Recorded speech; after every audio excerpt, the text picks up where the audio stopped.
Women have the power to transform this world. We can end crime and violence if we all agree to do one thing: share.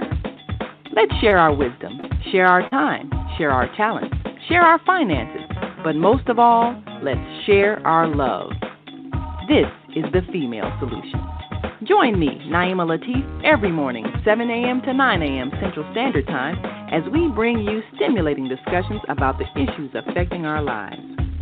If you're listening online at www.blogtalkradio.com/the-female-solution, press the blue button that says follow and get our daily topics every morning directly to your email and your smartphone. Hi, I'm Naima Latif, Executive Producer of the Female Solution Radio Show. We invite you to call in 515-605-9325 and participate in this daily think tank as we examine the challenges we face and develop solutions that restore peace and harmony. We are global transformers, changing the world from the way it is to the way it should be. We are one. Wherever we live on this earth, we are one human family. On behalf of our team of radio hosts, I'd like to extend a greeting to all the members of our family, whenever and wherever you may be listening around the world. To our family in China, Ni Hao. In India, Namaste. In Japan, Konnichiwa. In Korea, Annyeonghaseyo. In Russia, Здравствуйте. In Germany, Guten Tag.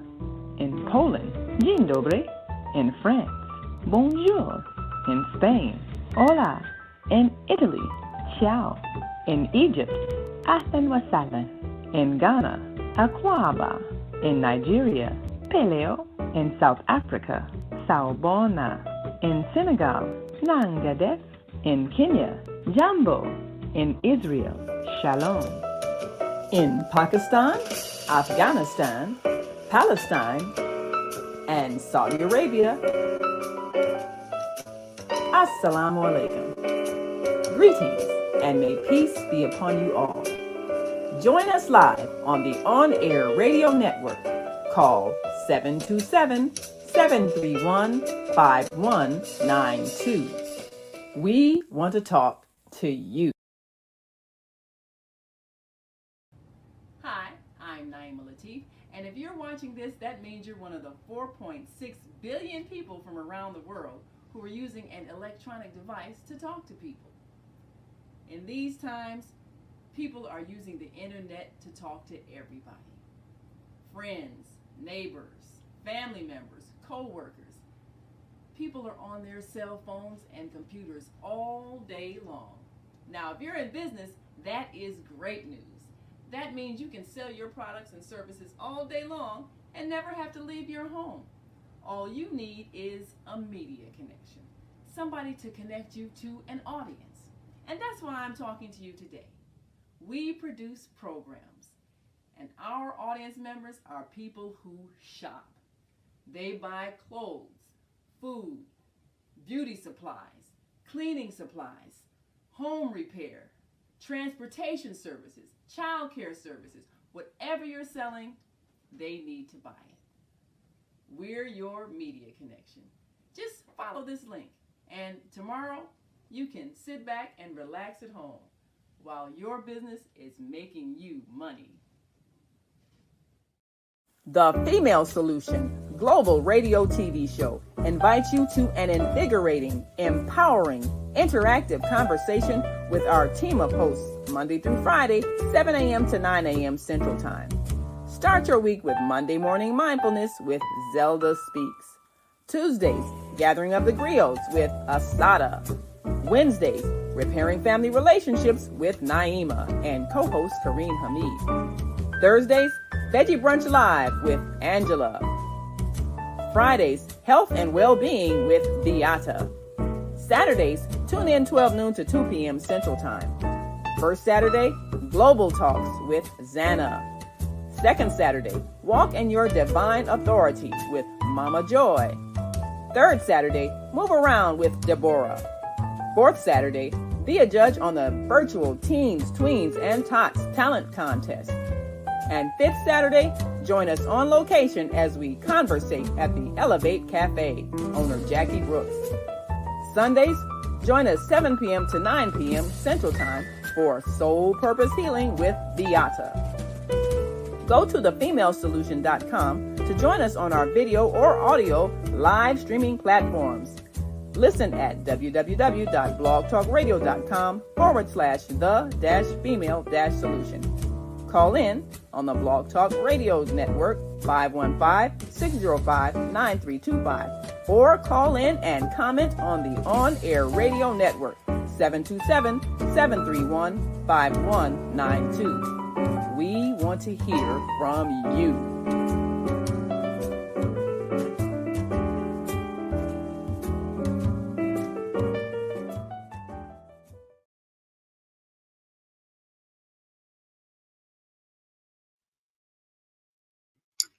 Yes, we do want to hear from you. I'm Naima Latif, and you're watching the Female Solution Global Radio TV show.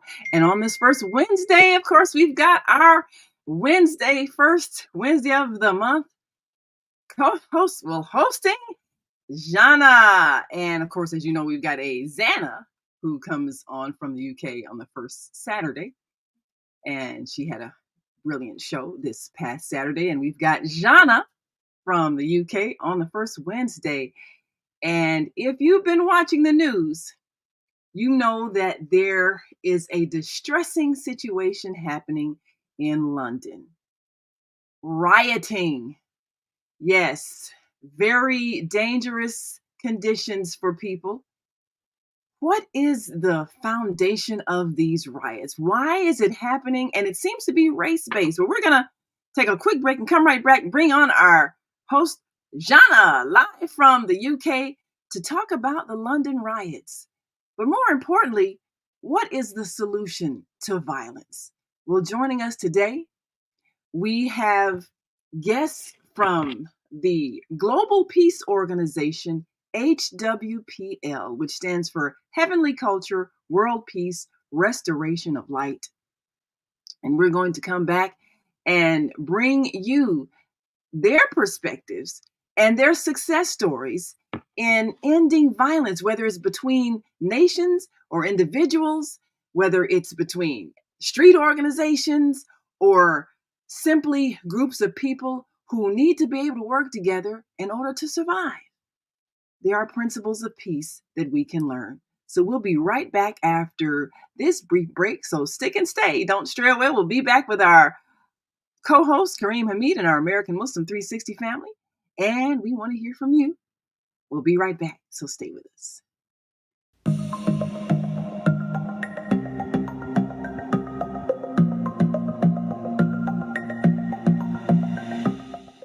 Hi, I'm Barbara. I'm Cheryl. And I'm Naima. We're three Black moms. And in case you didn't notice the resemblance, we're also three sisters. We're going to be coming to you every week, sharing our successes and our mistakes as we navigate our lives as moms, wives, sisters, daughters, and of course, Black women in today's world. We'll talk about it all: race, politics, religion, economics, culture, and we'll take a look at everything from whether or not to use corporal punishment to how do you teach your children about sex. Look for our upcoming book, Growing Up Charles. It's a personal story about our lives growing up in Maple Park on Chicago's South Side. I'm Barbara. I'm Cheryl. And I'm Naima. We're three Black moms. Follow us on Facebook and subscribe to our YouTube channel, Three Black Moms.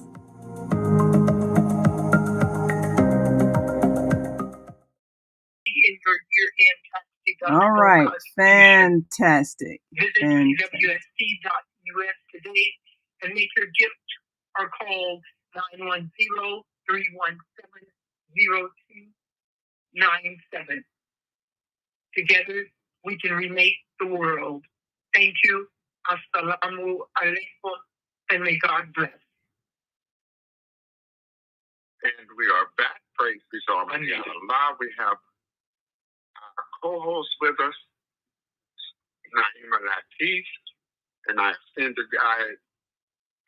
welcome her with the greetings of Assalamu alaikum. May peace be upon you, the peace that only Almighty God can give. Yes. Praise be to Allah. Naima, you're mic. Yes, and we hear you loud and clear. And we have with us our first Wednesday of the month host, Zhana, joining us live from the UK. And Zhana, I've opened your mic, and we are so excited to hear from you. Yes. Excellent. You can hear me now, yeah? Yes, we can. Absolutely. Oh, excellent. Excellent. It's lovely to speak with you. It's lovely to be here today. Yes. Well, very shortly, we're going to be joined by our guest today from the Global Peace Organization, HWPL. For those who are watching me on YouTube, I'm still trying to get my little face together. All right. Okay, here we go. Yes. So, these screens act like a mirror. You can see when stuff is out of position. So here we are looking at the world stage where there are riots happening in London. This is frightening. We've had some riots here, and people, they vandalized things, tore up things. And a lot of that was the frustration after COVID. And people were just tired of being cooped up, and young people were just agitated, frustrated, and they began to get violent. But tell us about the London riots. What exactly is happening there, and who is being attacked? Okay, thank you for asking. Well, yeah, this is Zhana. I'm the author of Success Strategies for Black People and Affirmations for Parents. And in both of these books, I talk about using nonviolent communication. Affirmations for Parents is pretty much entirely about nonviolent communication. What's happening here is that the riots happening every single day in Britain, mostly in the north and in the Midlands, whereas London is more towards the south.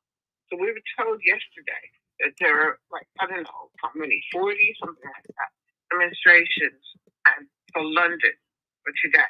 So people have been warned not to go out, not to go to central London, not to go to certain locations. I feel okay in my own neighborhood because my own neighborhood is very, very mixed. I feel safe here. But, for example, so there's a riot in London on Saturday. So I was considering going to a meeting in central London on Sunday. And one of the reasons I decided not to go was that there'd been unrest the day before. So it really is very scary. It's racially motivated. It's motivated by racism, by Islamophobia, and by anti-immigrant sentiment. And I mean, as a Black person, I'm an immigrant in this country, and I live in an immigrant community. Most of us are immigrants. Most of the Black people in this country are immigrants. So we live in immigrant communities, and it's very scary. And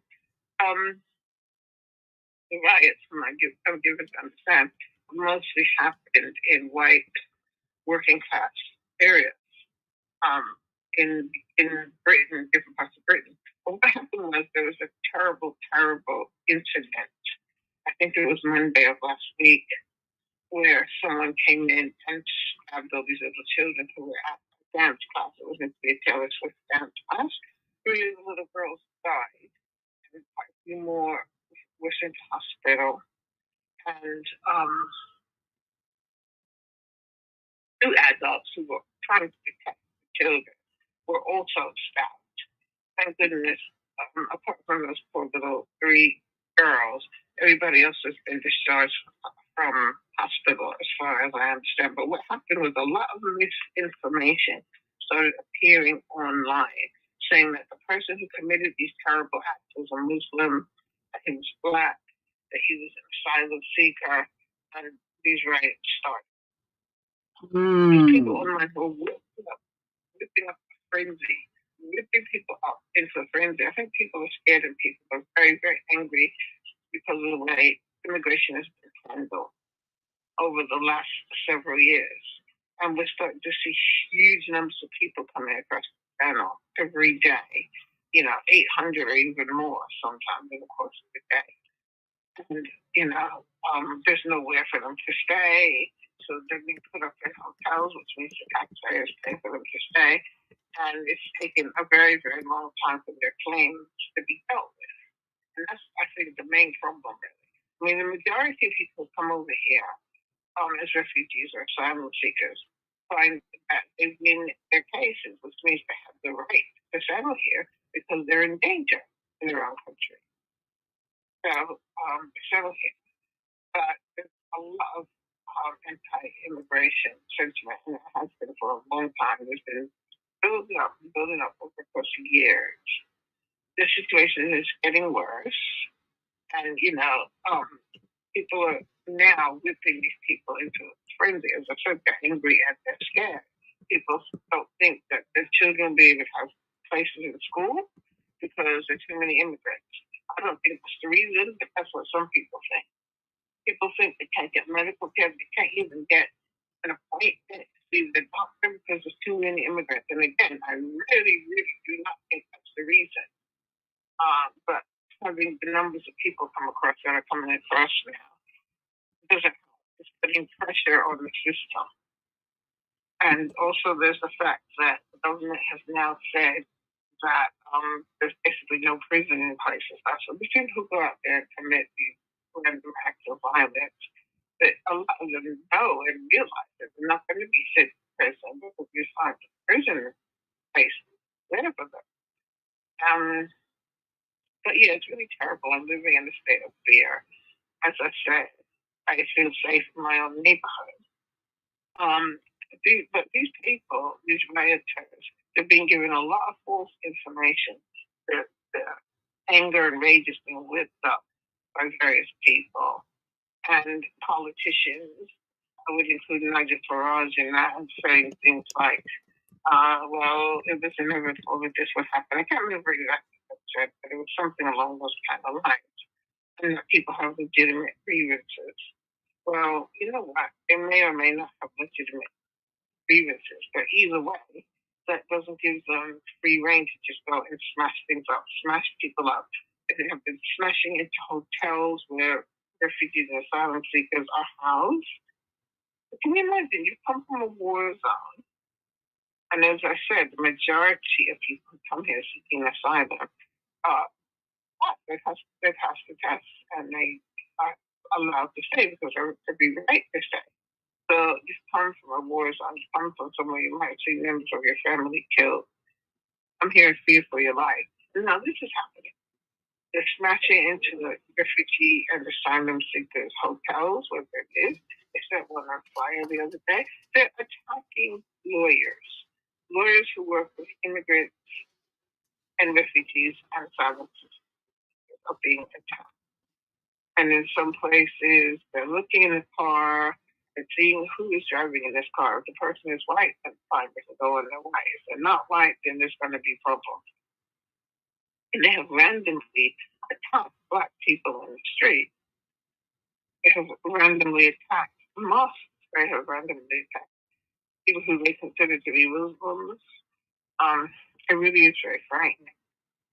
So what's happened now is Keir Starmer, who's our new prime minister, our Labour prime minister, comes on the TV every day and says, "Oh, you shouldn't be behaving like that. That's naughty." That's not what he says, but that's how it's coming across to me, right? You're misbehaving. You need to stop misbehaving, and there's going to be consequences. And it's like your dad leaving his finger at you or something. There's going to be consequences.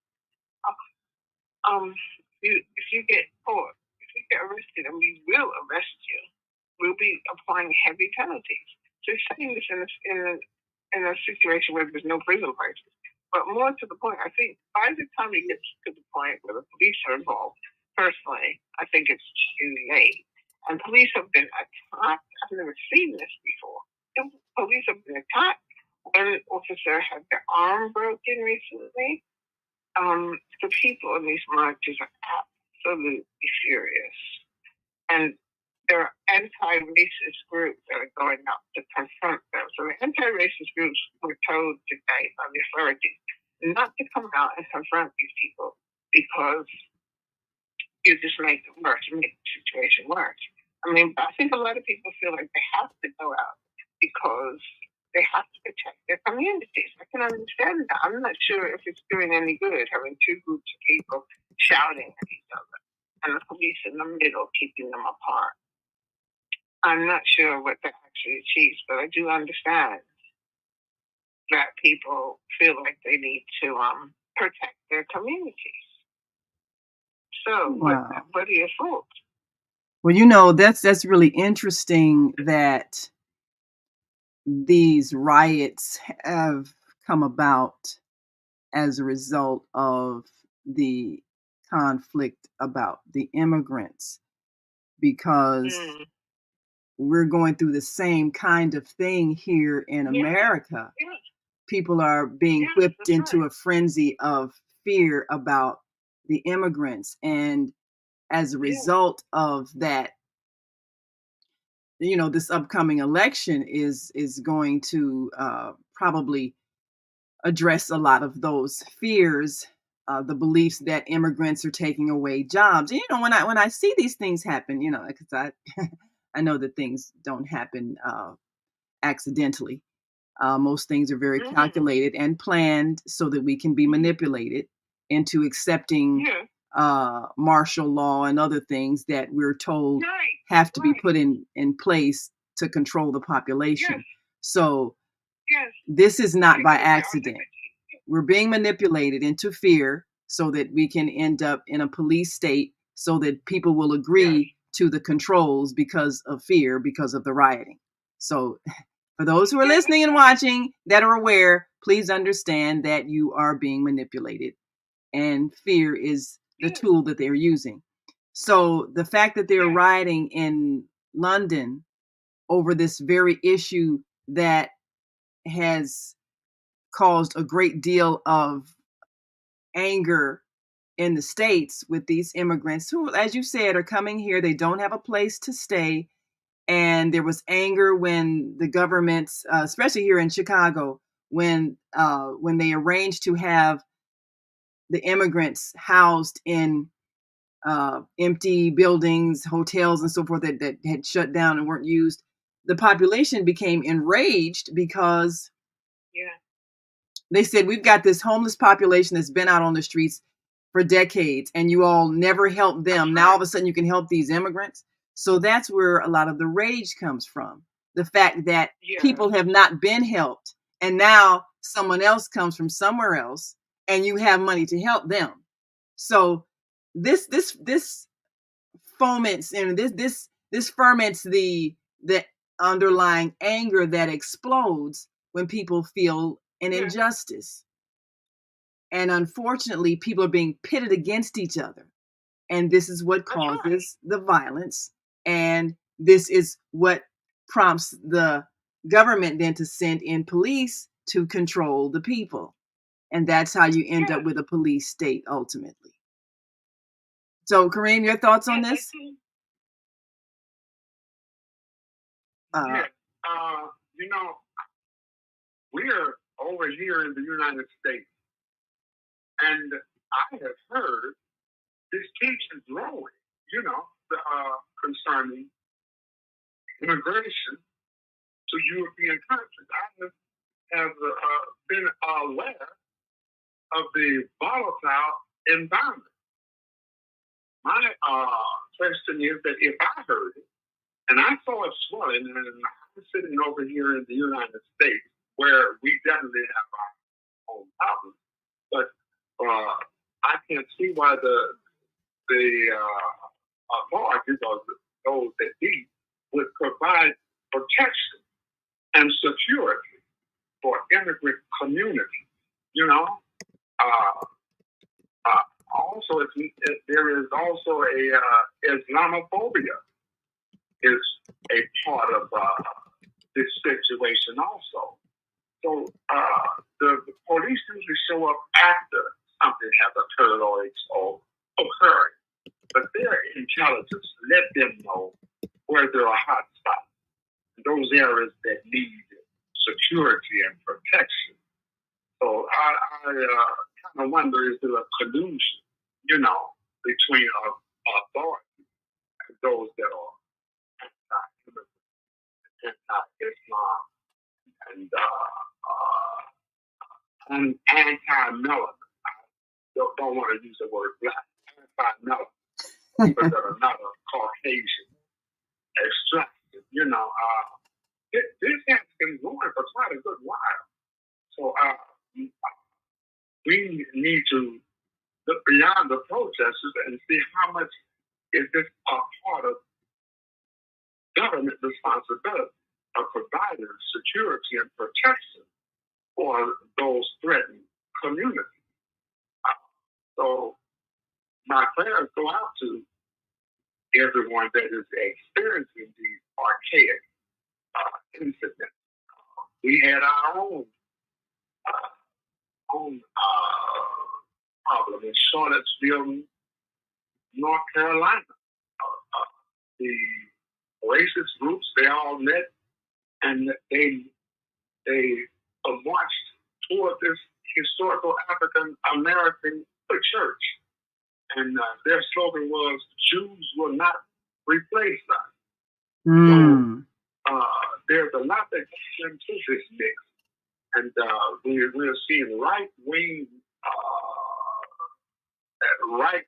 politicians trying to gain influence in the European theater. France, they turned an election around that it looked like that the far right was going to win some seats. But praise be to Almighty God, that didn't happen. So these things have to be, we see the warning signs. We hear the bells and whistles. We hear the sirens that are silently ringing in our ears. So the government has to respond to that and provide safety and security for threatened communities. That's my position on that, and we hope that peace is established opposite of these right-wing fascist attempts to control government. The God-conscious people of the morally conscious people, thank God they are standing up and resisting. There is a resistance that is growing. So we hope that the resistance also wins out in Great Britain against these fascist movements. They are not, as I put it, they are kind of like anarchists. They're setting fires, looting stores, overturning cars, all of that type of behavior. I believe that that their behavior describes the behavior of anarchy. Do away with systems. Do away with government. Do away with institutions that protects the rights of regular people. So this is a phenomenon that has reared its head once more on the earth. And we must fight back. We must turn this around and support each other in this global fight. This is global. So I'll stop right there, and my prayers and my heart go out to the citizens of Great Britain, and also Ireland has joined the fray. There are riots in Ireland. Now, they should know, the hell that the Irish call from Great Britain, they should be on the side of the anti-fascists. For real. They have a history of fighting oppression. So I pray that they don't forget and that they come down on the right side of history, the citizens of Ireland. I'll stop right there. So thank you. And my prayers go out to you, my sister, Zhana, and may Almighty God keep you safe in these turbulent times. Yes, absolutely. Well, I'm sure that there are people who understand the hidden agenda behind this and are ready to put forth an idea of peace and reconciliation. And we're going to take a quick break. And when we come back, we'll be joined by some members of a global peace organization that is working toward solutions for conflicts worldwide. HWPL, Heavenly Culture, World Peace, Restoration of Light. This is an organization that has been helping to facilitate understanding between religious groups, between ethnic groups, between nationalities, for the purpose of preventing this kind of fear-based action. So we're going to take a quick break, and when we come back, we'll be joined on our live line with Cheryl Jones, and we'll be joined on our screen with Chris Galinato, and they will talk to us about the HWPL Peace Education, which is a very powerful tool to change the way people interact. And the goal, as always, is ultimately to change the world in which we live by changing the way we think and the way we see each other. So we'll be back after this quick break. So stick and stay, don't stray away. We'll be right back. Stay with us. The Female Solution Global Radio TV Show invites you to an invigorating, empowering, interactive conversation with our team of hosts Monday through Friday, 7 a.m. to 9 a.m. Central Time. Start your week with Monday Morning Mindfulness with Zelda Speaks. Tuesdays, Gathering of the Griots with Asada. Wednesdays, Repairing Family Relationships with Naima and co-host Kareem Hamid. Thursdays, Veggie Brunch Live with Angela. Fridays, Health and Well-Being with Beata. Saturdays, tune in 12 noon to 2 p.m. Central Time. First Saturday, Global Talks with Zhana. Second Saturday, Walk in Your Divine Authority with Mama Joy. Third Saturday, Move Around with Deborah. Fourth Saturday, be a judge on the virtual Teens, Tweens, and Tots Talent Contest. And fifth Saturday, join us on location as we conversate at the Elevate Cafe, owner Jackie Brooks. Sundays, join us 7 p.m. to 9 p.m. Central Time for Soul Purpose Healing with Beata. Go to thefemalesolution.com to join us on our video or audio live streaming platforms. Listen at www.blogtalkradio.com/the-female-solution. Call in on the Blog Talk Radio Network 515-605-9325 or call in and comment on the On-Air Radio Network 727-731-5192. We want to hear from you.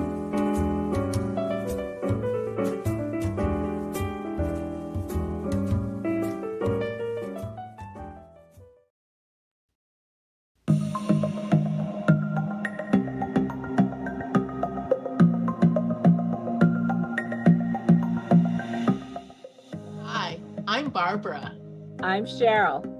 And I'm Naima. We're three Black moms. And in case you didn't notice the resemblance, we're also three sisters. We're going to be coming to you every week, sharing our successes and our mistakes as we navigate our lives as moms, wives, sisters, daughters, and of course, Black women in today's world.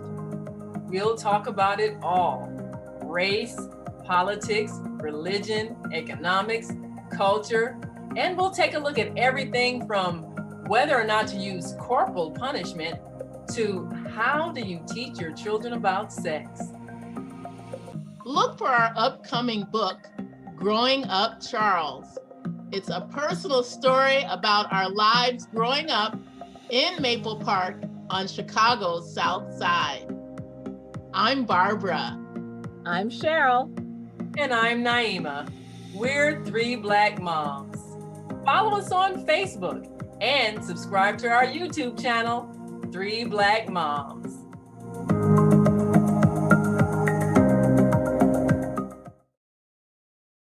And we are back. You're listening to and watching the Female Solution Global Radio TV show. I'm Naima Latif, along with our co-host Kareem Hamid, and joining us live from London is our first Wednesday of the month host, Zhana. And we're looking at some success strategies with Zhana in light of the London riots happening, obviously agitated by the presence of immigrants. And we're seeing a pattern: citizens being provoked to anger and fear based on the belief that their jobs are being taken away by immigrants. So how do we address this?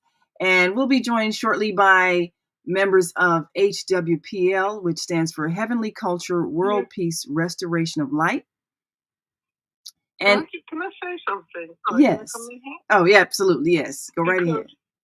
Because people's anger is being whipped up, not because of the presence of immigrants, but because of misinformation and disinformation. So when people were told that these horrible killings and stabbings were done by a refugee who's Muslim or an asylum seeker who's Muslim, it was completely, totally bogus.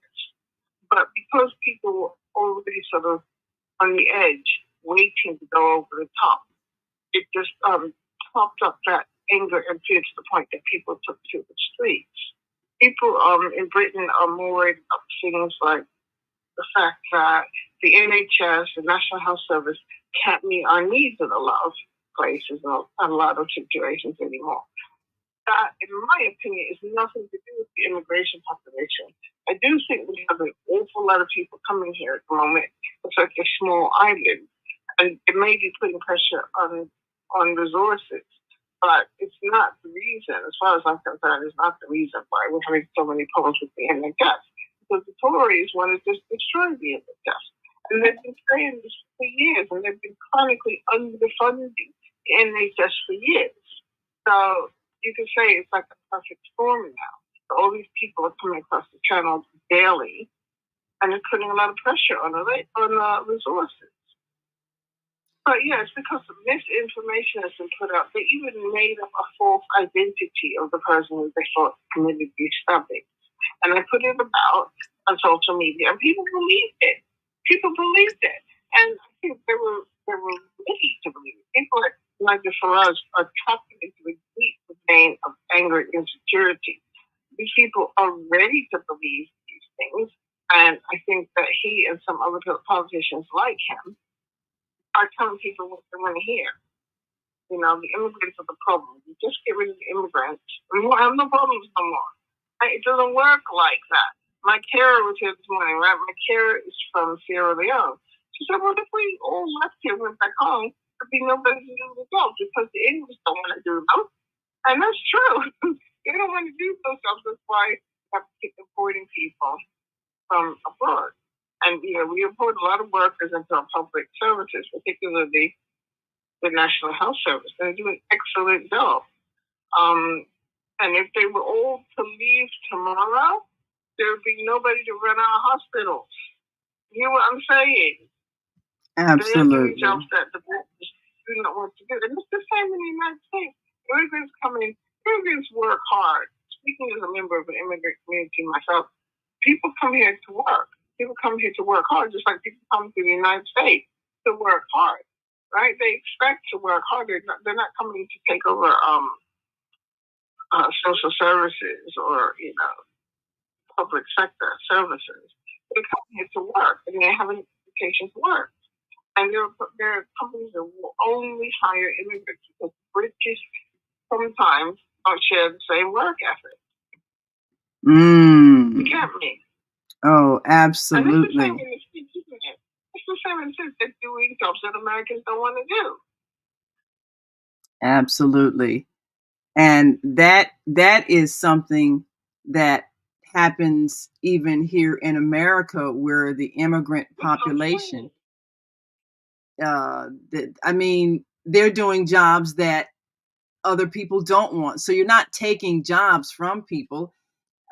They're actually doing jobs that no one else wants to do. That's right. So, like you say, it's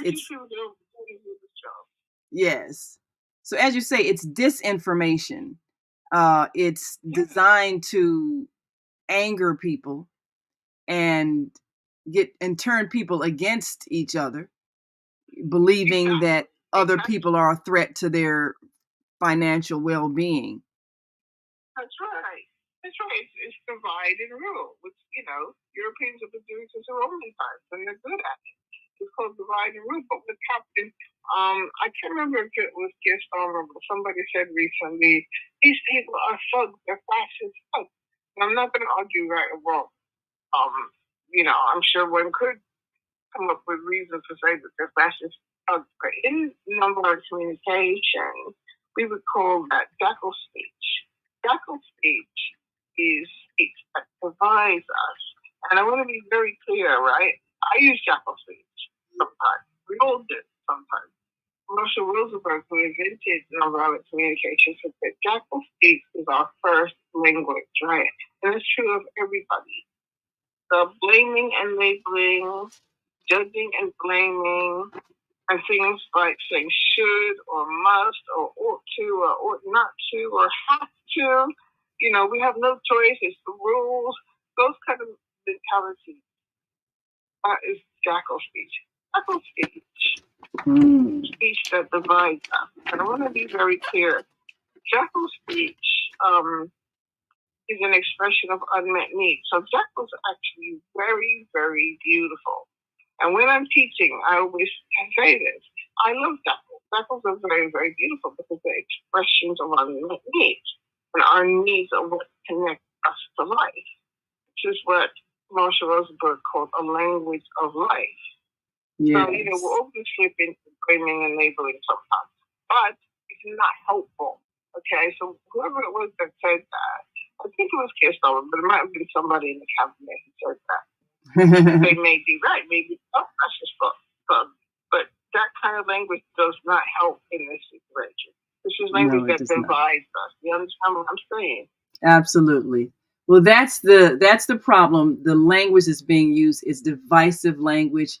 It's insightful language, and it's done on purpose because the intention is to create disorder. So when the intention is to create peace, then the language is different. So now we've got some people joining us from the Global Peace Organization, Heavenly Culture, World Peace, Restoration of Light, known as HWPL, founded by Chairman Man Hee Lee of South Korea, inspired by the Korean War situation that divided a nation and had people at odds with each other for generations. It was destructive and just devastating to the people and the economy, and it spread out to the world. America got involved in the Korean War, and so all of these various factions that are warring across the world, it all has an underlying economic agenda by people who want to maintain economic control, but the rank and file people don't see that picture. But HWPL has been in the process of bringing those warring factions together using the language of peace, and even has a peace education class that is being taught in schools around the world, and is developing peace schools so that the next generation of children can be prepared to interact differently with their neighbors. So we've got two members joining us today on our live line. We've got Cheryl Jones. Cheryl, you can unmute. And we have joining us live a wonderful member of HWPL who has joined us today. And we are so grateful to have you here so that you can give us some inspiration about the work that HWPL has been doing. And this is Christopher Galanato. That's correct. Is a member from HWPL. Got the pronunciation right. I worked on it. Yes. Thank you so much for joining us today. Thank you for having us. Thank you so much. It's a pleasure to be on your show today. Well, we're grateful to be able to give people solutions. I'm sorry. Go ahead, Zhana. I was just going to say, I'm so glad that you've been able to join us today. I'm really interested to hear what you've got to say about this. So, Chris, have you been hearing about the London riots and, how the impact that it's had in actually terrorizing certain communities, the Muslim community that's being blamed for acts of violence, the immigrant community that's being told that they're threatening people's jobs. Have you heard about that? And what are your thoughts on that, especially as it correlates to what could kick off here in Chicago, where there's anger about immigration? Yes. I've been listening to it, and it is a very disturbing and very alarming. However, it's not new. What is being employed, of course, is unfortunately the use of media, images, and very extreme views are being thrown into it. And so instead of depending on things that are very innate in us to maintain peace, there's a feeding into this mob mentality, something that's unfortunately, violence is also deeply rooted, in as far as when there's something that's presented, but the problem is it's also blown out of proportion, and then it causes irrational fears and phobias that are it's not within it's not in going on in our lives, but it's people hyping it up, and from that fear of it taking hold, people respond very viscerally. And so what we need to do is to step back individually and then come together as a people, as one, in order to preserve peace, so that there's no loss of anything that we hold important, our own lives, health, property, assets. We're on every single level, but the thing is exactly that: being able to tease out what is fiction, what is just unfortunately visceral reaction to things, instead of working together. I mean, people should work together instead. Absolutely. Well, that's one of the things that we're grateful that HWPL does in bringing people together. Tell us a bit about your experience with HWPL and some of the dialogues. There are monthly dialogues between various religious groups designed to help foster understanding and diffuse hostilities. What has been your observation in terms of helping people to understand a little more about other cultures, other religions, and get rid of the fear? What have you observed? Yes, thank you. So I personally have been involved with HWPL, which is Heavenly Cultural World Peace, Restoration of Light, for 8 years now. And we've had monthly dialogues. Even during the time of COVID, we were able to join virtually.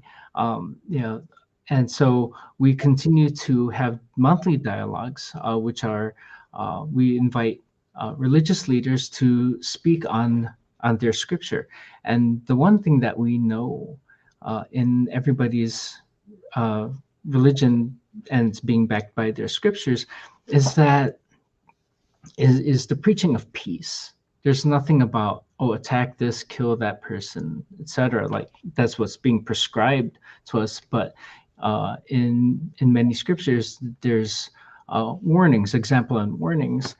But as we know, religion, people who love peace, a lot of them turn to their scripture for solace and guidance.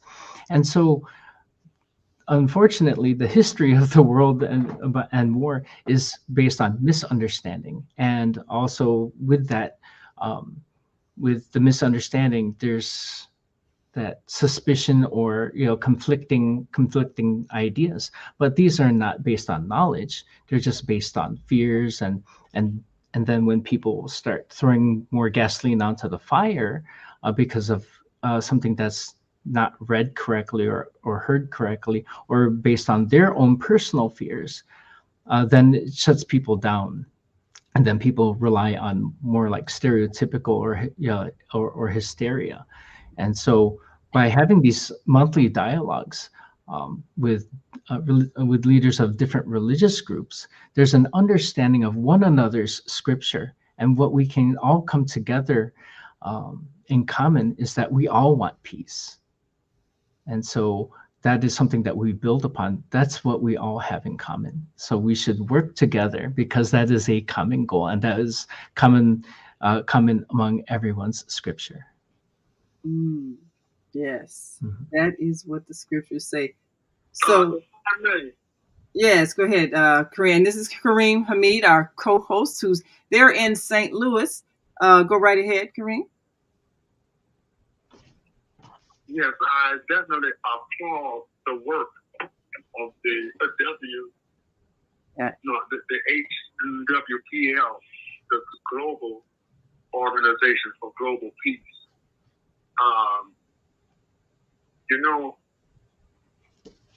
We have to, it's staring us right in the face. If we want global peace, then we must identify our essence as human beings. That in our foundation, we are not different. Not in our foundation. We come into different cultures, customs, languages, nations, but we're all human. I have to say that the idea of white supremacy is a global scourge on the earth. It's a global scourge. And a very thorough job of propagating the idea of white supremacy was carried out through a religious doctrine. Now, we have to have the courage to speak truth. We have to have the courage to speak truth. The idea of white supremacy, the other. We see each other as the other. There is a book and a movie made entitled Exterminate All the Brutes. That came from a religious edict. Exterminate all the brutes. And the brutes were those that don't look like you and those that don't worship like us. We have to dismantle. We have to dismantle that structure of white supremacy. When we get through, we have to. It is global now. And they have done a thorough job of propagating that type of ideology to win the hearts and minds of humanity, the heart and the mind of humanity. That we're all one species. We are human. We are all one people. We come from out of oneness.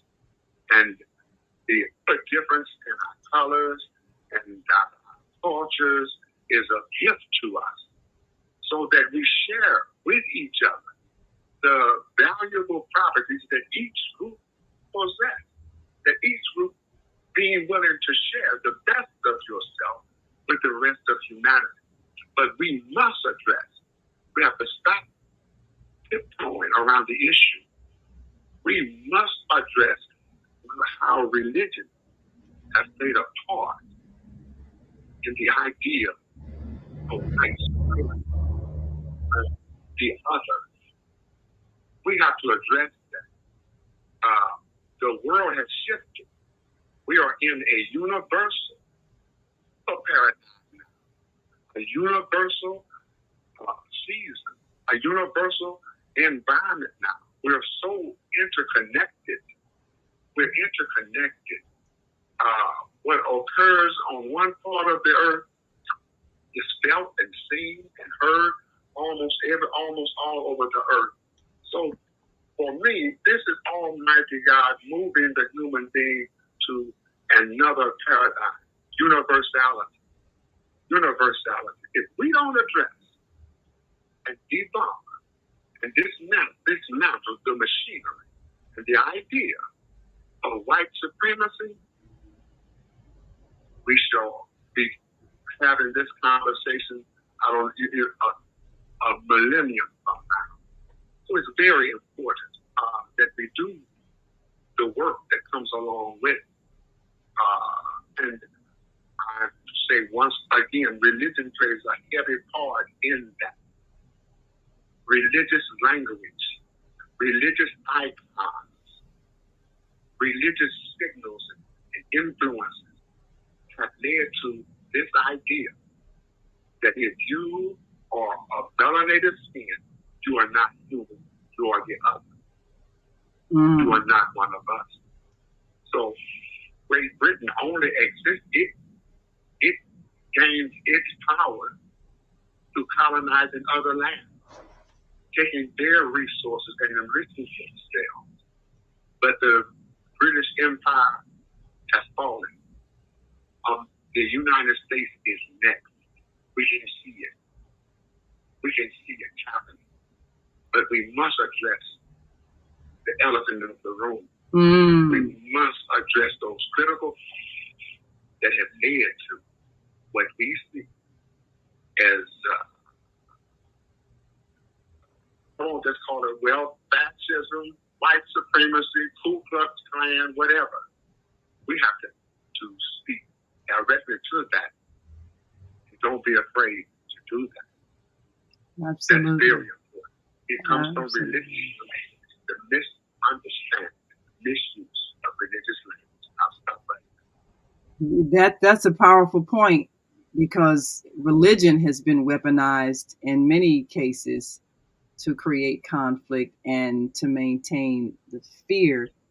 So now, for those who are watching on our screen, we've been showing images of the confrontations between police and citizens in the London riots. And this is so much like what is happening in the States. So we can believe this is a global situation.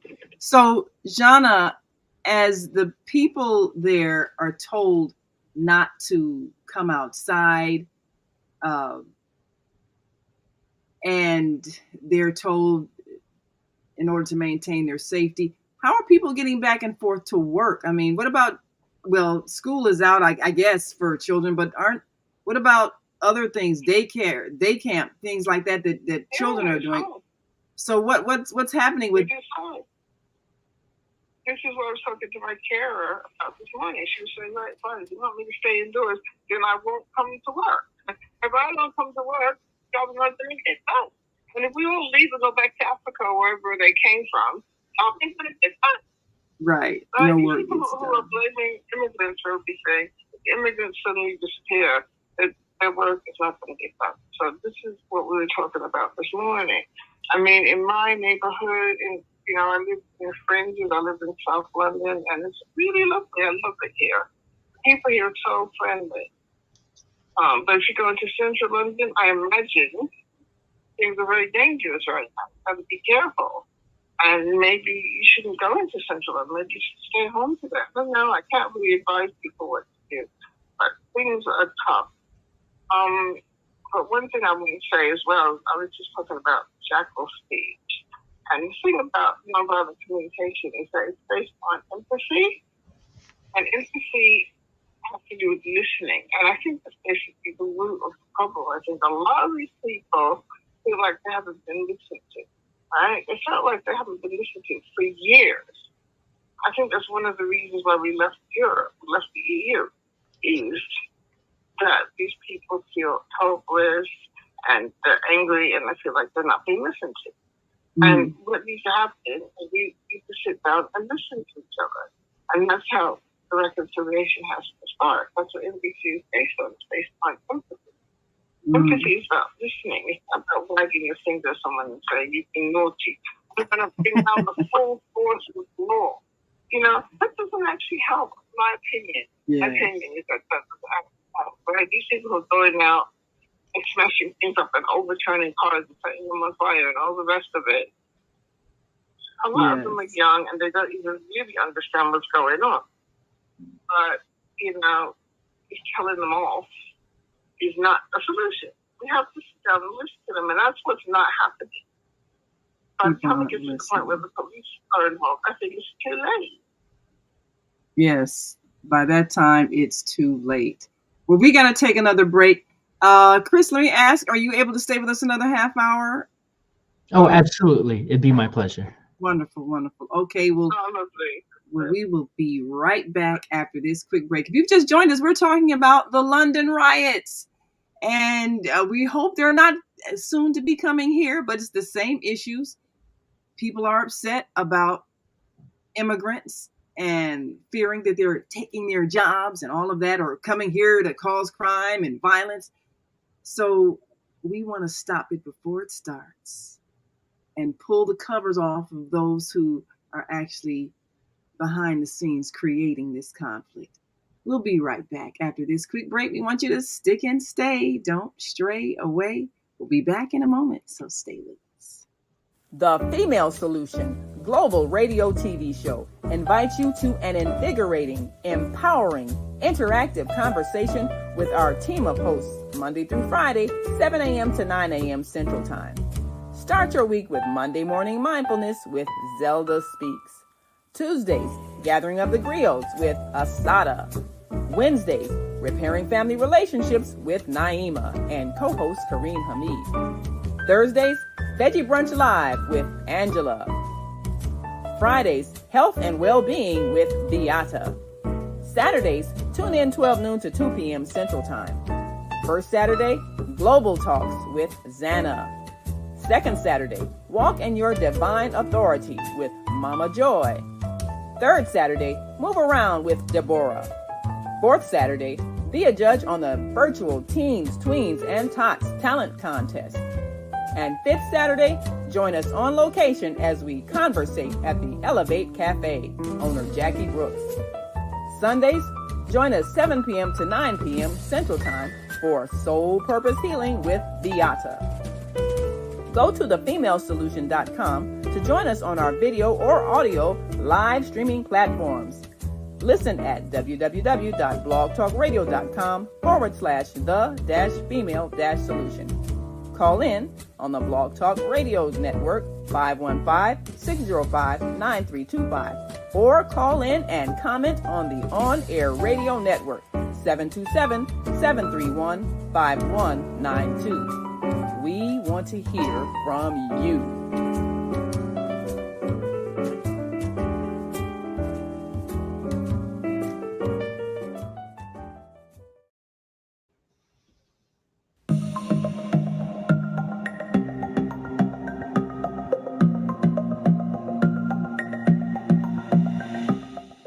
Hi, I'm Barbara. I'm Cheryl. And I'm Naima. We're three Black moms. And in case you didn't notice the resemblance, we're also three sisters. We're going to be coming to you every week, sharing our successes and our mistakes as we navigate our lives as moms, wives, sisters, daughters, and of course, Black women in today's world. We'll talk about it all: race, politics, religion, economics, culture, and we'll take a look at everything from whether or not to use corporal punishment to how do you teach your children about sex.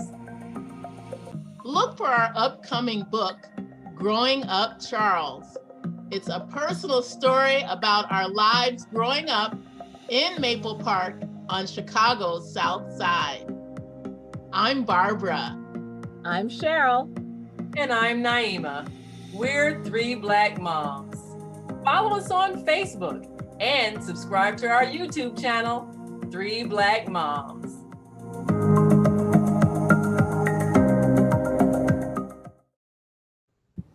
Hi, I'm Naima Latif, and if you're watching this, that means you're one of the 4.6 billion people from around the world who are using an electronic device to talk to people. In these times, people are using the internet to talk to everybody. Friends, neighbors, family members, co-workers. People are on their cell phones and computers all day long. Now, if you're in business, that is great news. That means you can sell your products and services all day long and never have to leave your home. All you need is a media connection, somebody to connect you to an audience. And that's why I'm talking to you today. We produce programs, and our audience members are people who shop. They buy clothes, food, beauty supplies, cleaning supplies, home repair, transportation services, child care services. Whatever you're selling, they need to buy it. We're your media connection. Just follow this link, and tomorrow you can sit back and relax at home while your business is making you money.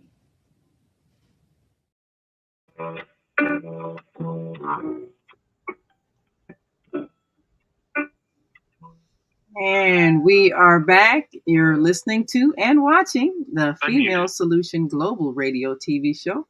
I'm Naima Latif, along with our co-host Kareem Hamid, and our first Wednesday of the month host, Zhana. And we are so grateful that she's coming to give us some insight about the London riots, because this is something that has the potential to happen everywhere based on the fact that everybody's concerned about the immigration situation. So one of the things I'd like to see happen is people being able to have a dialogue. Chris, as far as you understand, I know that HWPL is having these kind of dialogues all over the world and helping people to talk about the misunderstandings and conflicts. What have you seen or observed about the UK branch of HWPL? Certainly, they've got the same fear situations. And I know they've been present at the Global Peace conferences in South Korea. But what have you observed in terms of the success of various factions being able to address some of those fears that exist between ethnic groups and between religions?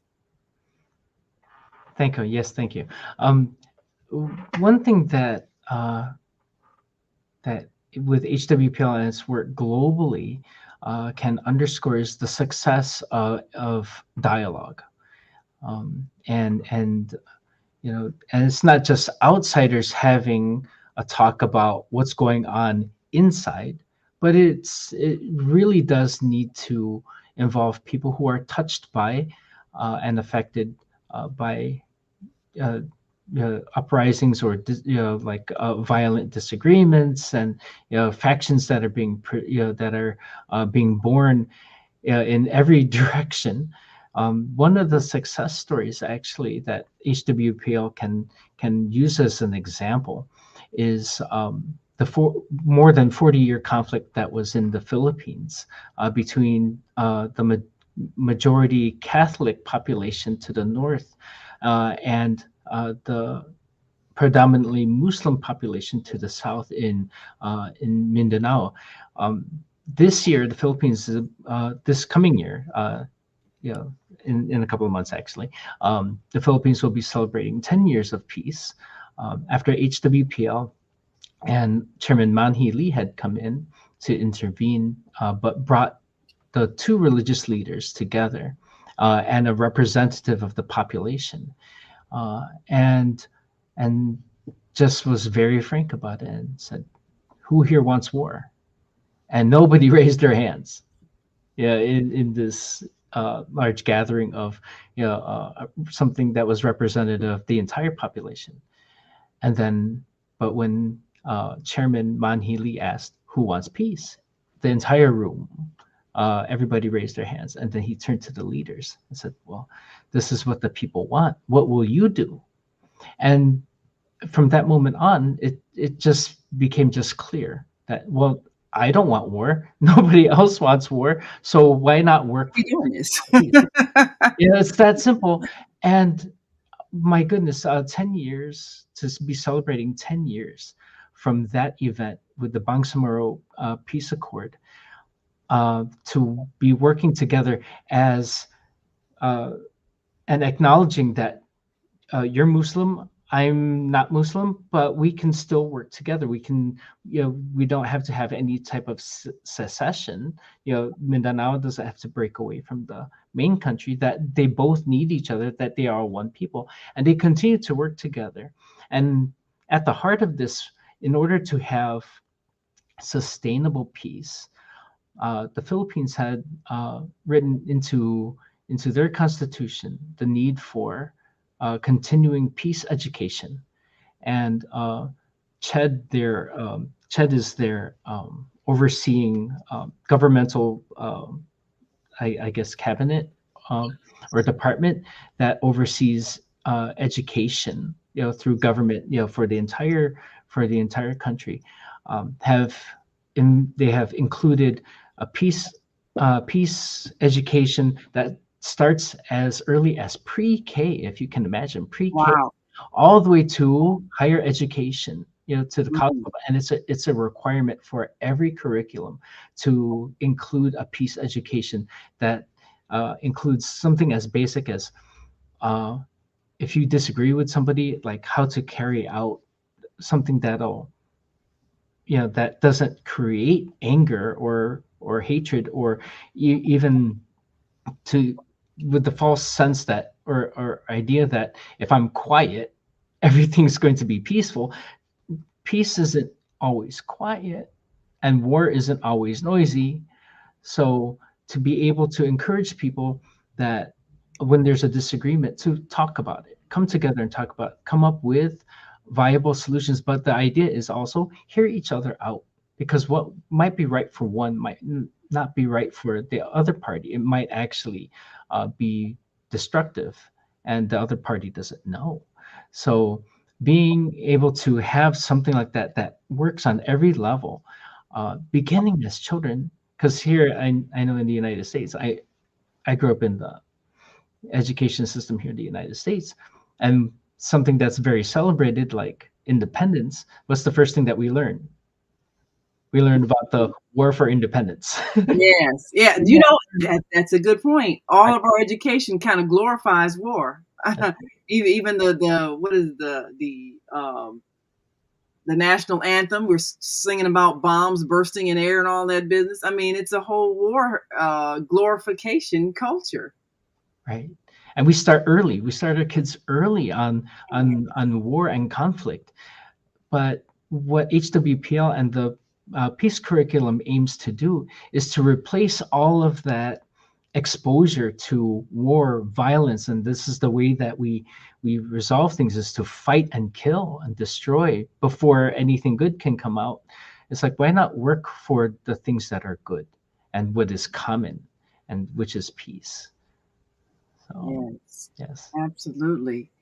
And this is something that we are hoping to create here in America. I've become a certified uh, teacher of peace education. We'll be launching that soon here. We're developing an online school, New Earth Homeschool Academy online, and we're looking at presenting peace education here in the States because, like you say, you have to start early. We've been starting early programming our children for war, having them sing about it, having them pledge allegiance to a flag. What does that mean? You got to fight for the flag and all that business. So we are raising future military people by the way we condition them once they start school. In the public school, this is what is done.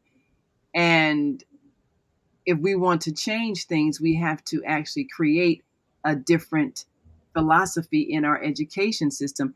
For those who are watching on the screen, of course, we have the image of the Peace Education, the HWPL Peace Education Development Forum that was held. And of course, we're looking at expanding the peace education. We're looking at expanding its reach. And there are many, many children across the world who are graduating from these peace education institutions and beginning to have an impact where they live. And that's where it starts, when you can be the person who injects a peaceful, nonviolent, respectful attitude toward all of those in your midst, regardless of what religion they practice or where they come from. Then you will see a change in the world. We'll see a change in our workplaces. We'll see a change in the way we do business. But it starts with how we educate children and the kind of philosophy we give them to live by. So, Zhana, do you foresee that this is something that could happen in the UK, where children can be taught respect for others? I'm sorry, what was that? I would love to see that. Oh, yes. I would love to see that happen. In the States, we have NVC schools called giraffe schools, because sometimes NVC is referred to as giraffe language, because the giraffe has the biggest heart of any land animal. Wow. And the giraffe is always really to stick his neck out. So we have giraffe schools, and I think it's so important that children learn this from an early age. And I remember Marshall Rosenberg talked about 4-year-olds using NVC in Israel. And I think we need a lot more of that, because then he was working with people from Israel and Palestine who wasn't getting anywhere. And eventually he realized what he needed to do was work with the children. So that's what he did. So we may need to end up filters another generation pass. But if they learn NVC, we might actually see a resolution of the conflicts in the Middle East rather than escalation, which is what we're seeing at the moment. Yes, I would love to see giraffe schools in Britain as well. I think that'd be really helpful. And it's also a question. I mean, I tend to think the NVC is mostly for prevention, but I also think it can be. Well, I know it has been used effectively in situations of extreme violence.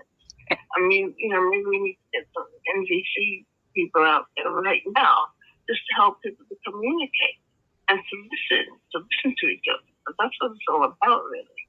And for people who don't know, NVC stands for nonviolent communication. It is an actual system of communicating so that you're listening to the other person's point of view, they're listening to yours, and you make sure that you understand each other's point of view so you can get to a point of reconciliation. Because ultimately, and this is kind of what happens even with the HWPL dialogues, if you can both just listen to each other and share each other's perspective, you'll understand that in some sense you're really saying the same thing.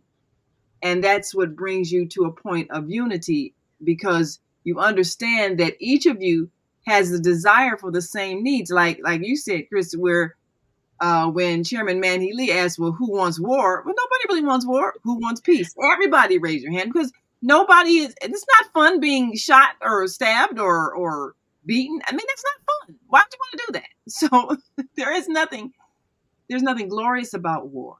And we all want people to be able to listen to each other so that they can understand that they really all want the same things as human beings. We all want to live in safety.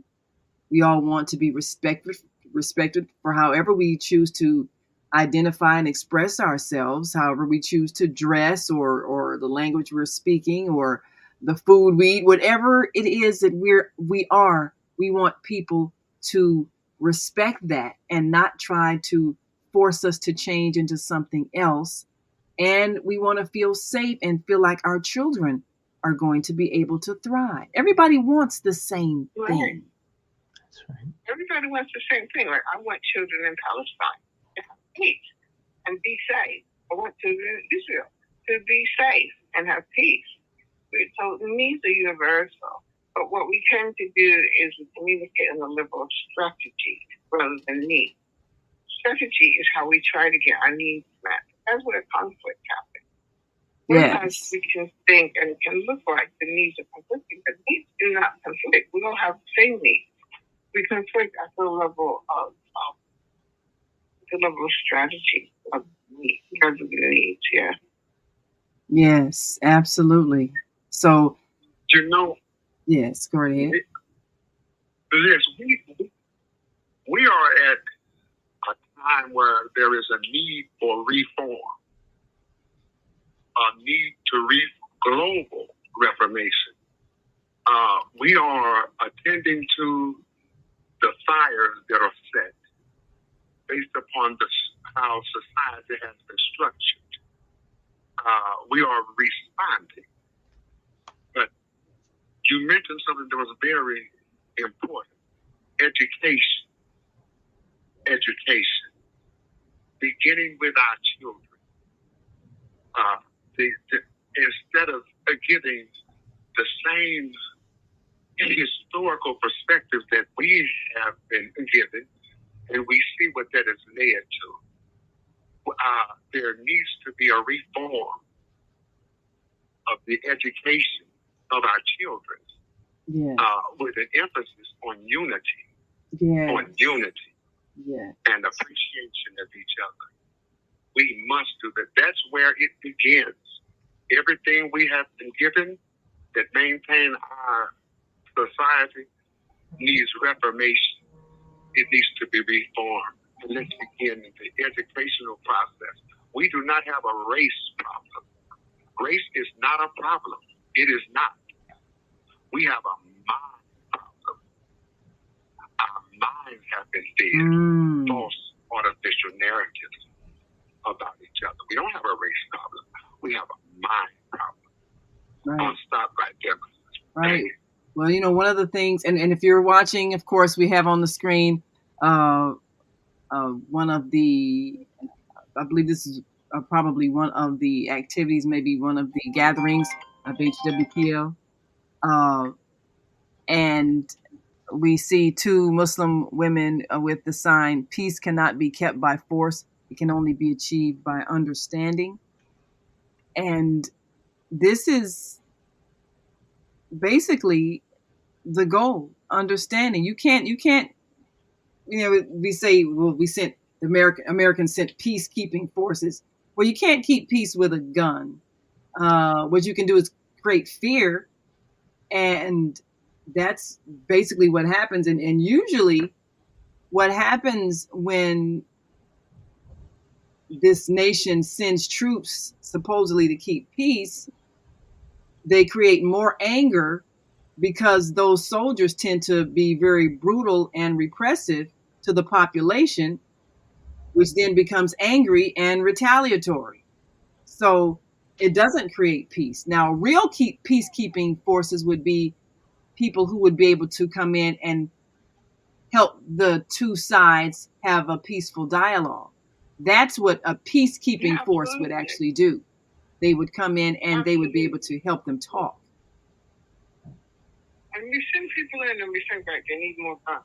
Like, that's the solution, right? If people are already arguing or fighting or having a conflict, bringing in more weapons is not a solution. That's not the solution. It is not a solution. We've got some comments here. We have a comment from, oh, wonderful, somebody. Now I'm not sure if that's Chinese writing or if it's Korean writing, but it says, "Great show," from 8964. So yeah, so one of our overseas viewers is telling us, great show. Thank you so much for watching. Yeah, I need to improve my foreign language reading skills. I should be able to tell if that's Chinese or Korean. Right? I'll do better next time. My fault. I can read it if it's Arabic.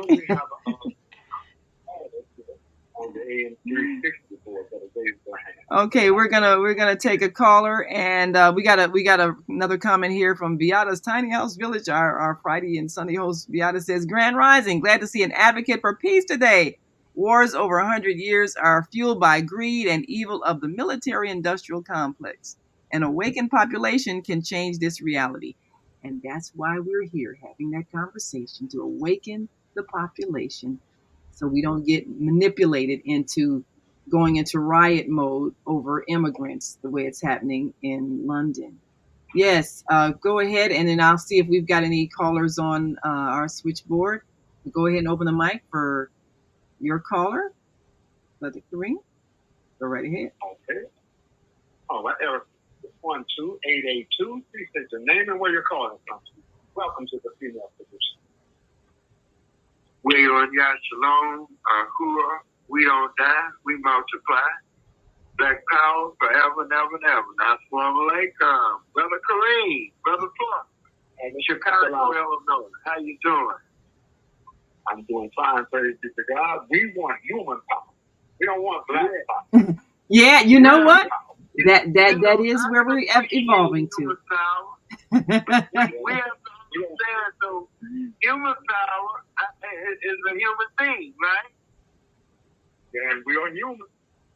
Yes, sir. Well, we're gonna start with that, and we want everybody to know that we are Black Wall Street on Chicago, 79th Street now, and we Hollywood in Chicago, dedicated to the Honorable Minister Louis Farrakhan and Nation of Islam, Million Man March, and dedicated to building. So the name is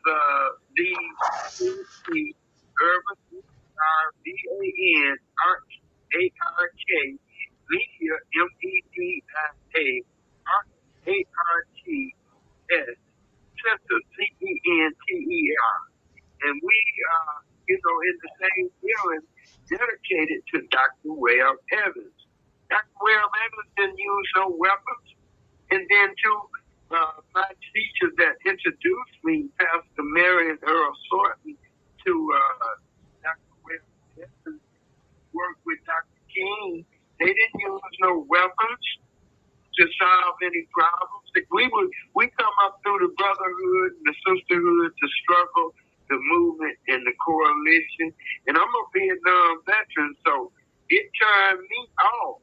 Vietnam turned me off from using any weapons, because weapons are, harmful to every human being. I'm going to tell you something else, Brother Kareem. I want to be, as Sister Naima Latif in the Female Solution, I want to be your brother from a different mother in your prosperity practice. Because, see, we got ways to promote freedom, justice, equality, and economics, and plump music production, and we don't need no weapons. Matter of fact, the Harold Washington Foundation is against all violence coming from any individual, organization, business corporation, or nation of people. We are totally against all violence. So we want the world to know that, and we got our business location.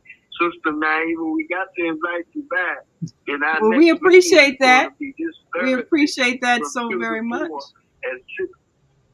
Well, 44 East 79th Street. You mentioned something. Of course, Minister Plump, I always remind you that you always have to let people know what city, because, we just had somebody make a comment from another country. So, always make sure they know it's Chicago when you mention these locations. But, you mentioned a couple of things, Minister Plump, that I wanted to address before we take the next call.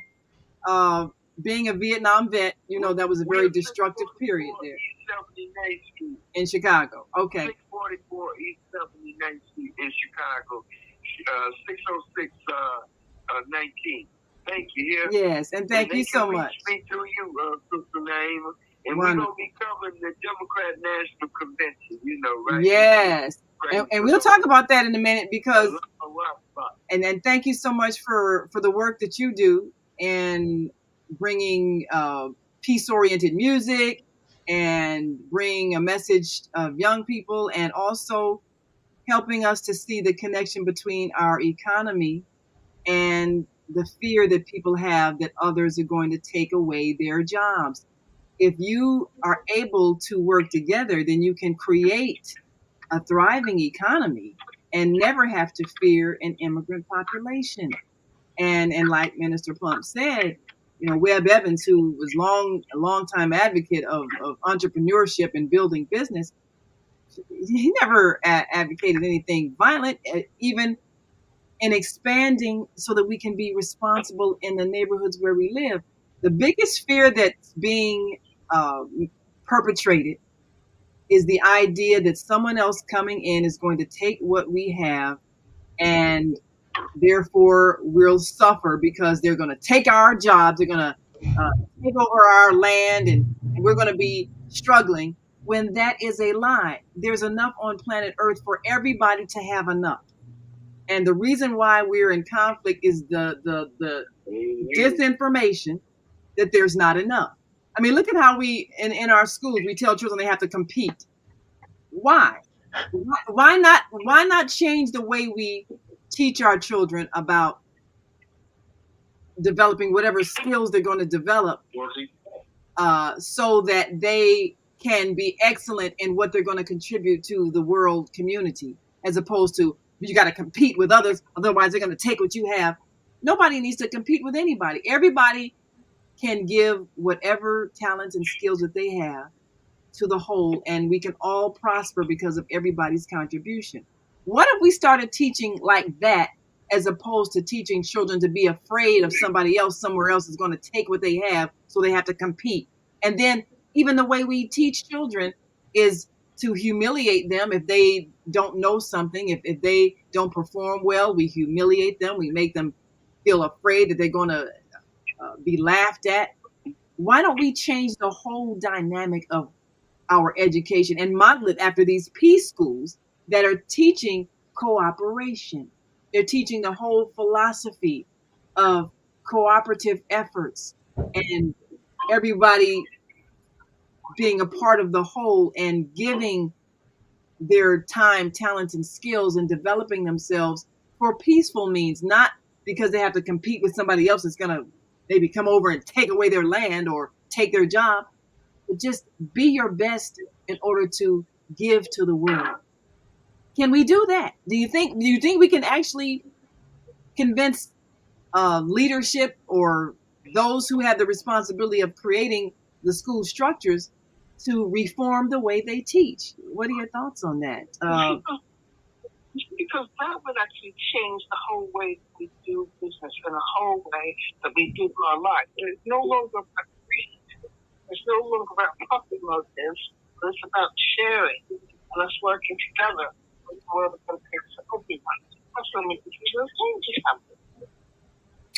Absolutely. Yeah, I think that would change.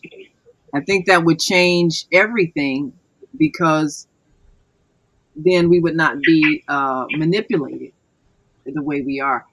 We have to take one last break, and I'm going to ask our guest if he can stay for just the last half hour. Are you able to stay with us? Wonderful. Absolutely. All right, fantastic. Well, we will be right back with more of your comments. If you're listening online, if you're on our on-air network, then we will get to you. We'll tell you when to unmute. And of course, if you're on our Blog Talk Radio network, 515-605-9325 or 515-605-9891. Just press 1. That lets us know you have something to say. If you're on our on-air network at 727-731-5192, we want to hear from you. So we'll be right back after this last break. So we want you to stick and stay. Don't stray away. We'll be back in a moment, so stay with us. Hi, I'm Naima Latif, and if you're watching this, that means you're one of the 4.6 billion people from around the world who are using an electronic device to talk to people. In these times, people are using the internet to talk to everybody. Friends, neighbors, family members, co-workers. People are on their cell phones and computers all day long. Now, if you're in business, that is great news. That means you can sell your products and services all day long and never have to leave your home.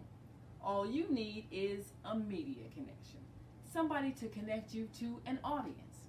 And that's why I'm talking to you today. We produce programs, and our audience members are people who shop. They buy clothes, food, beauty supplies, cleaning supplies, home repair, transportation services, child care services. Whatever you're selling, they need to buy it. We're your media connection. Just follow this link, and tomorrow you can sit back and relax at home while your business is making you money.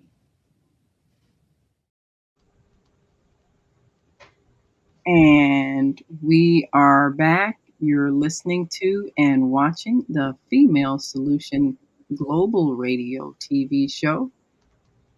And for those who are watching us, we are excited to be able to have an impact. We're going to take one more quick break and be right back and talk to you about a few things coming up. We know HWPL has a dialogue coming up, and we're going to talk about that. So we'll be right back in just one moment. We invite you to stick and stay. Don't stray away.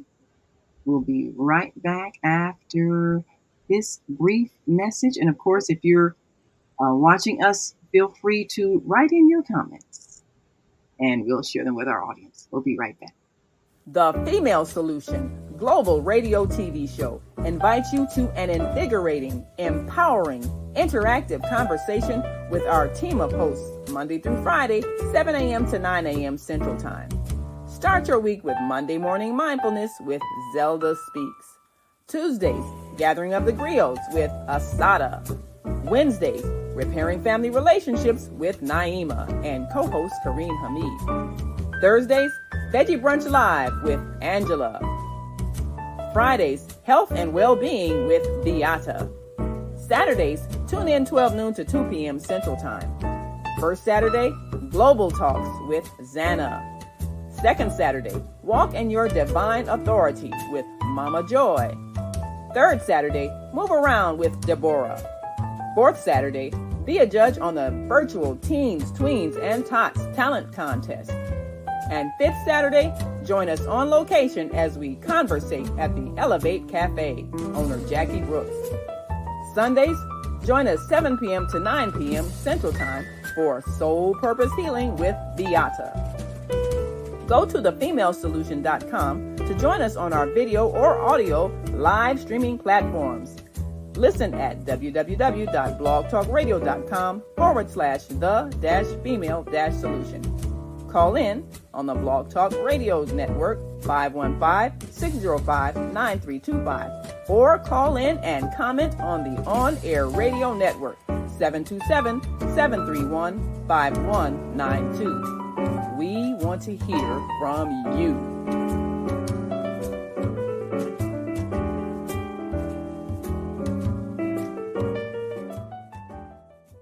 Ọlọ́dún ló máa mọ̀ọ́dún rẹ̀ lọ́dún. First Eye to take me to today, Yoruba 2024 Cultural Exchange Festival. Welcome to the 15th anniversary of the First Eye concert in the heart of Chicago. 2024 brings a celebration that speaks to the soul. We are diving deep into the roots of Yoruba heritage, exploring its global impact and vibrant spirit. From September 1st to September 6th, Chicago becomes a melting pot of culture and connection. Tí ọkùnrin, obìnrin, ọmọdé ọmọdé àgbàlagbà á jọ wá papọ̀ láti ṣe àgbélárugẹ àṣà wa. I mean, whether you are a seasoned traveler or a curious explorer, there is something for you. Join us for immersive tours, thought-provoking discussions, and unforgettable performances. Àti pé nani nani nani, owanila nani. Feel the pulse of the city as we gather at the Malcolm X College Auditorium. A day filled with reading, style, and inspiration. September 7th, we come together for a grand finale cultural award gala night, celebrating the incredible women who shape our world. Àgbájọ ọwọ́ báyìí la fi ń sọ̀yà, kémi gbé, kíwọ gbé.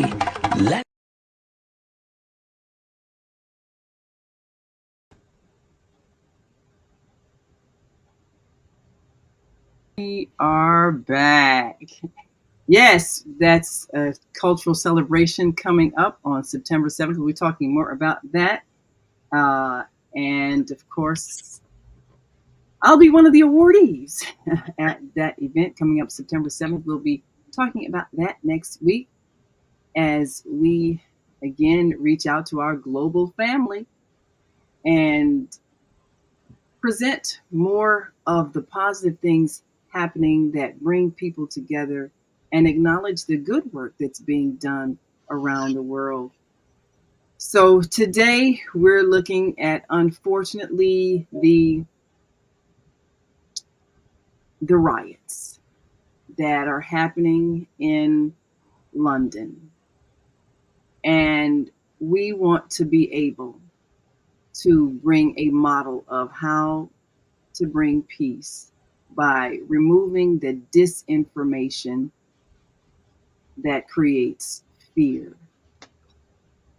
So, Christopher, there are some dialogues coming up here in the Chicagoland area for HWPL. Can you tell us a bit about the dates and how people may tune in virtually? I believe they can do that.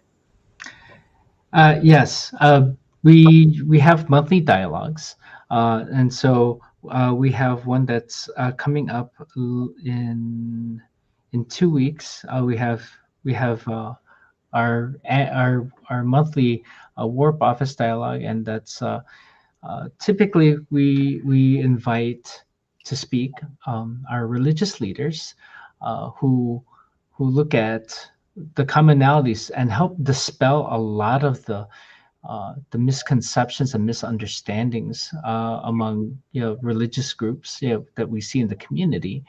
And so, of course, knowledge is power. Not power to be wielded over one another, but it has the power to unite. And so we also have people also are in attendance as audience. We have like a women's peace group and a youth, and we have youth also who join in the dialogues and us and listen in as well. And so Chris, I have a question for you. Oh, yes. Okay, go ahead. You have a question? Yes, go ahead. Yeah, so in this situation, say you're in a situation where people are beating people up and turning over cars and setting them on fire. This is what's happening not just in London, but all over Britain. It has been for over a week now. What would you do if you found yourself in that kind of situation? I'm in the throes of like a riot situation, like I'm right there. Number one is safety, of course, safety, and also in not just ensuring my own safety, but to help those who are at risk as well. And so how that's done, I've been in different types of situations. I've worked in the hospitals before. I was actually someone who had I was a trainer and then a certified international trainer for nonviolent conflict resolution. And so the main point is remaining calm and gathering people, getting help, basically. And the one thing, however, that's lamentable, in anywhere, and there's barely a part of the world that hasn't seen war, conflict, and violence. Um, it, part of the what's wrong is to quickly pick up a camera or a microphone and cover the violence, and not record the voices, using those images that are calling for people to remain calm, to don't be so quick to shed blood. But instead, how do we stop this? How do we maintain calm and order? And it's not going to be by force. One of the things that is weaponized is to take away voice. People are able to weaponize their voices, but the thing that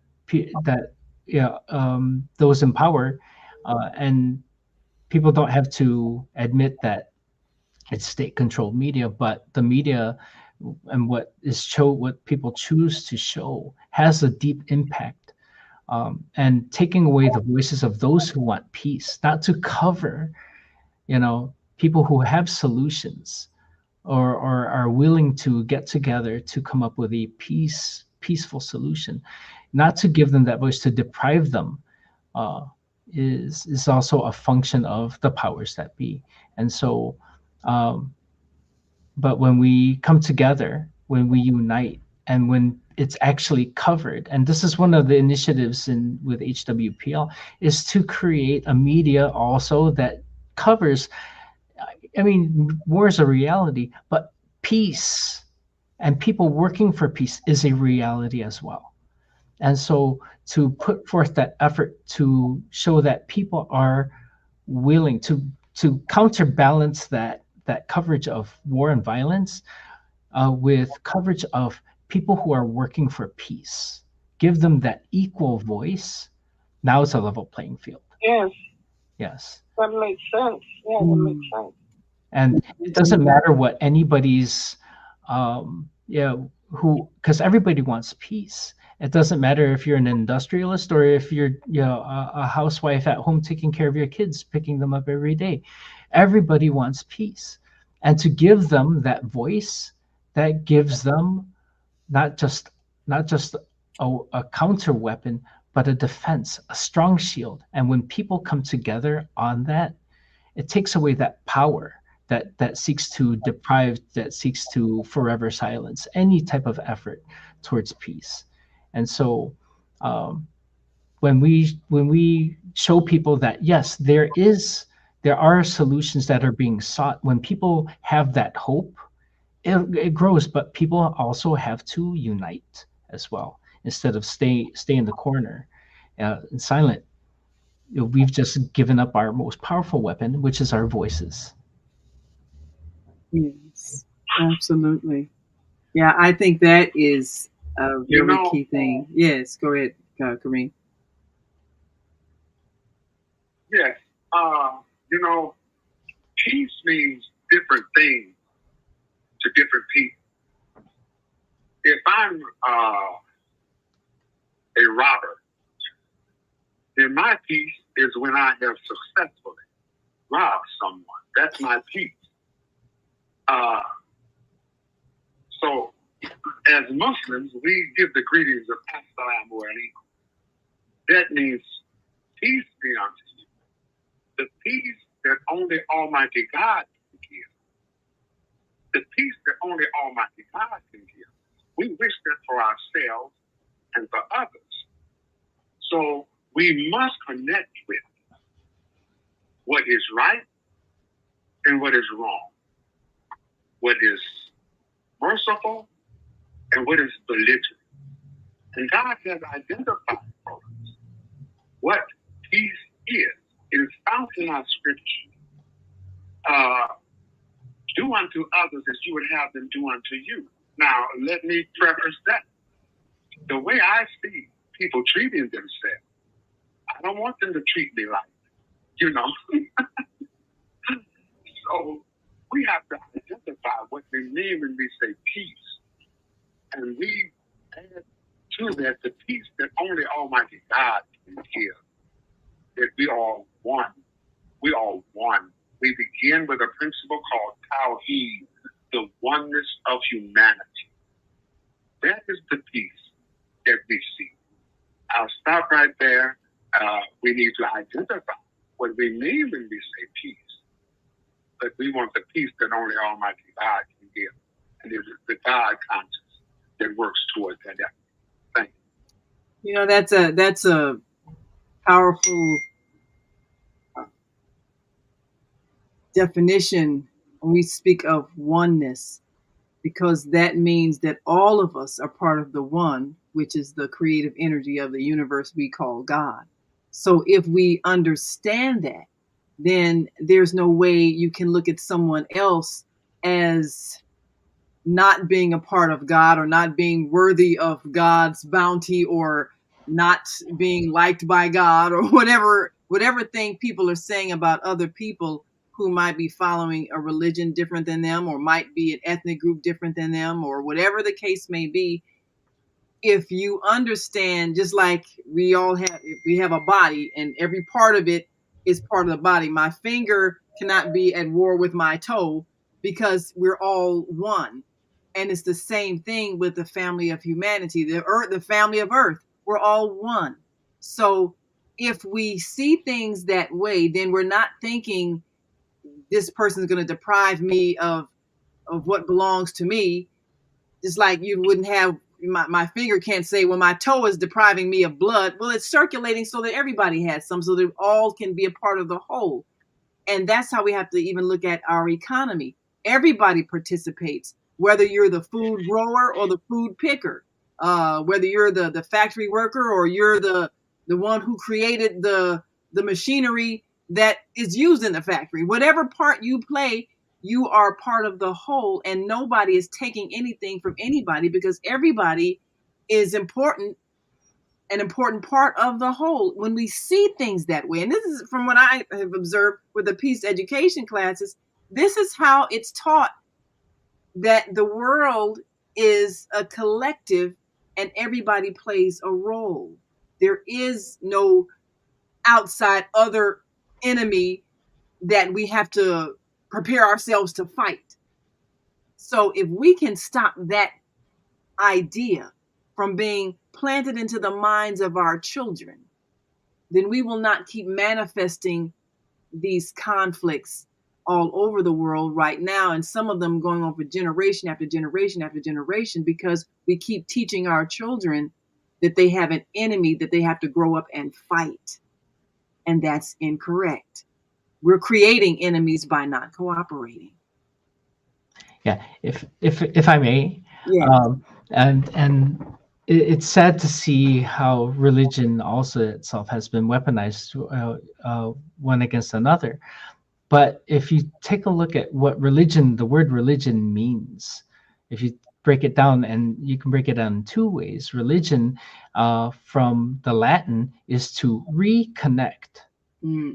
Religare means to reconnect. And so our God, our Father, the Creator, wants everyone to be one, because it's these forces of evil, what man's desires, his own basic desires, and to have power over one another. That's what has torn God's family apart. Right. It's destroyed creation, and so God's will has always to be all one. Yeah. And if you look at it from another way, and this is for our Chinese speaking audience as well, religion also, when you write it in Chinese, it translates to highest teaching. But in the first character, that when you're writing that word, I'm sorry if I butchered the language, but I think Song Chao, something like that. I'm sorry if I butchered it, but the beginning part of that character, so it's like a pictograph, means to reveal and show.